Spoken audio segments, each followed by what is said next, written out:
గత కొన్ని రోజులుగా రాష్ట్ర రాజకీయాలను నిశితంగా పరిశీలించినట్లయితే ఓ పక్క సృష్టి, ఓ పక్క విధ్వంసం స్పష్టంగా కనబడుతుంది. గత వైసీపీ పాలకుల విధ్వంసం వలన నష్టానికి గురైన రాష్ట్రాన్ని తన దార్శనికతతో పునర్నిర్మాణ దిశగా తీసుకువెళ్తున్న చంద్రబాబు నాయుడు ఒకవైపు గత విధ్వంసం నుండి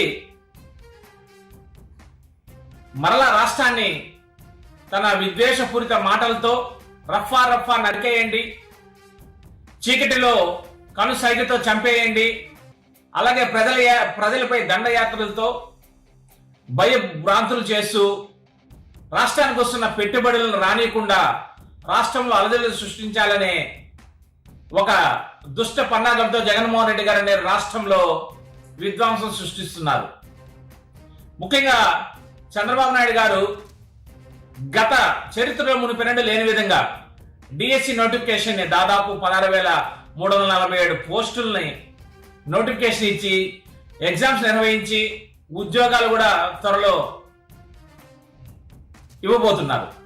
అలాగే ఏపీపీఎస్సీ నోటిఫికేషన్ ద్వారా 667 ఫారెస్ట్ పోస్టులను నోటిఫికేషన్ ఇవ్వడం జరిగింది.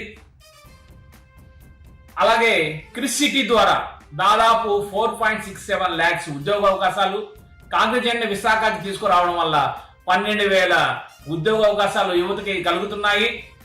అలాగే రిలయన్స్ క్యాంపా అలాగే అనేకమైన కంపెనీల ద్వారా నేటి యువతకు, నేటి నిరుద్యోగులకు ఉపాధి అవకాశాలను, ఉద్యోగ అవకాశాలను కల్పిస్తున్న చంద్రబాబు నాయుడు ఒక పక్క ఉంటే, జగన్మోహన్ రెడ్డి గారు ఈ విద్యార్థుల్ని, యువతని, నిరుద్యోగుల్ని విధ్వంసం వైపు నెడుతూ తన రాజకీయాలకు వాడుకొని రాష్ట్రాన్ని అలజడులు సృష్టించి ఈ అభివృద్ధికి అడ్డుకట్ట వేయాలనే గొడ్డలి ఆలోచనలతో జగన్మోహన్ రెడ్డి గారు ప్రవర్తిస్తున్నారు. ముఖ్యంగా యువత మేల్కోండి.